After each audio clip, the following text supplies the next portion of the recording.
Small and medium business owners are backbone of this country because they give a lot of employment, they pay taxes on time, but most of them don't take money back home. And I feel they are the bottleneck. You've been a business coach and you've seen it all. Yes. What do you think is the reason?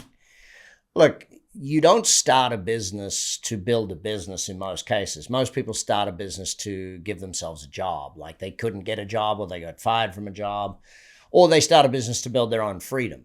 And unfortunately, what you're trained to be is a technician. You're trained in the job. A hairdresser cuts hair, a plumber does plumbing. You know, they don't run a business. They create a job for themselves. And that's where you start. And in the beginning, what makes you successful is that you start there. That you're a very good plumber, or you're a very good hairdresser. You're very good at the job of the business. And that ultimately means you become the bottleneck. The business can only grow as much time as you have or as much bandwidth as you have. So, you know, we see entrepreneurialism get, everyone says be an entrepreneur, start your own business. They forget that you're trading a job for someone else where you work a job for yourself. And I'm not sure which one's worse. Like I think both is your time gets traded for money. Either if you're an employee, at least you get paid on every first of the month. You just become self-employed. You're still trading your time for money. That you don't have a boss.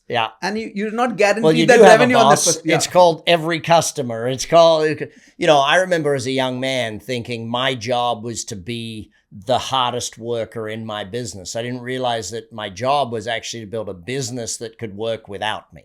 If I had to be there, it wasn't a business, it was a job. And you say that I used to think I worked for a crazy person, and then I worked out I do work for a crazy person. This guy, it's a challenge to learn to be a business owner. See, learning to be a technician, that's a job. Learning to be an operator of a business still is controlled by the amount of bandwidth you have.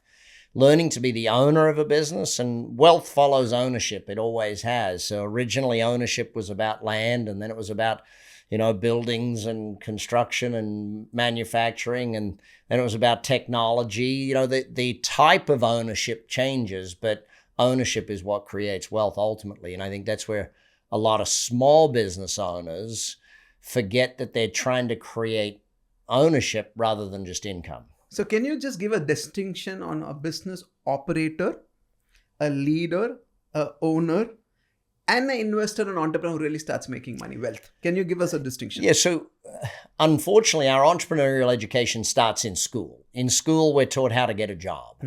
Now, the challenge is you should have multiple jobs in your life. You should have a job in sales, a job in marketing, a job in finance. If you can get multiple jobs, then you become a good self-employed person. But most of us end up working one job. And I'll stay with the plumber just because that's what we've started on. But that plumber learns to be a great technician. Well, the operator then is the person who then starts to employ others to do the work. So that plumber might employ several assistants, several junior plumbers, and train them up over time. They're still operating the business. If they don't show up, the business doesn't operate at all. They've got to be there every day. And that's why that person, unfortunately, never gets vacation, never gets time off. And they do become the bottleneck of their own business. Now, when you move into that management and leadership position, because the first layer of business is you with helpers. Okay, so that's sort of that first luck. The first million in business is you with helpers. So a solopreneur is only he is running the business or self-employed. The next step is you have people working under you who does similarly like you? Yeah, similar to you, and you're probably still the senior lawyer or the senior plumber or whatever it might be. Well, so the next phase is building managers. So you don't build a business, you build people who build a business. So firstly, you build helpers, then you build managers, and then ultimately you want to build leaders. So that operator phase is before you start building managers. Once you start building managers, then you step into the leader phase where you lead the managers sort of thing.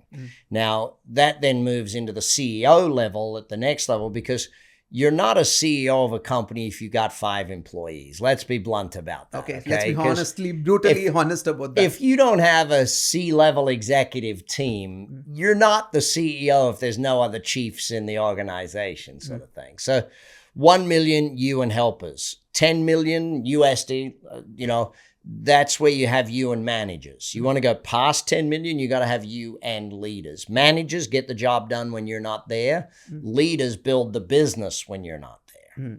So the bottleneck is different for a different set of business. If somebody who's just starting off, it's a different set of issues. Somebody who's already doing 1 million or 10 crores in our currency, it's a different set of issues. 100 crores is a different set of issues, right? Okay, for all that you've seen from India, let's take Indian perspective. For small and medium business owner who's a 10 crore, who wants to go to 100 crores, who's a 1 million, who wants to go 10 million, what should he do?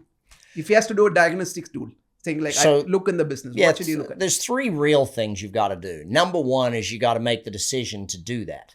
And it changes the business totally when you do that. See, when you set a big goal, you disrupt the business.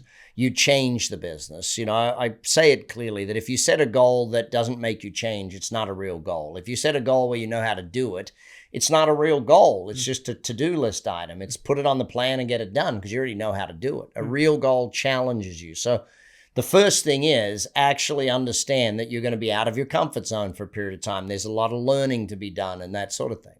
Second thing is you got to build systems. Then there's no way to go from there because you can't scale chaos. So the average business at $1 million is in chaos. It runs through the owner. If the owner makes all the decisions, the owner is there every day. The owner fixes things, fixes the problems, deals with the customers, makes the big sales. I remember when I was early on, I was the sales guy. And our company was limited by how many sales I could make. Until I built a sales system and sales team, the business couldn't grow past me. So the systems is the second part. And then the third is to build the people. So decision, systems, and people. And that's really what it is. I think what a lot of business owners don't reflect on is that they're trying to build themselves out of the business. My definition of a business goes back to a commercial, profitable enterprise that works without you. If you got to be there, it's not a business. It's a job and you work for a crazy person. It's as simple as that. So getting to the 10, you've got to build the managers, build the systems, and then the business will grow. The managers, the sales manager will help make sales happen when you're not there. The marketing manager will bring in leads and demand when you're not there. The operations manager will make sure things are done when you're not there. And that's the whole point of it. I think that if you've got to be there every day, it means you're not building those managers. And it goes back to if you build the people, they'll build the business. So that's where it is. So the key word in your definition is to build a business without you. That's the key word. Let's land that first. And everything you're going to do is around that, right?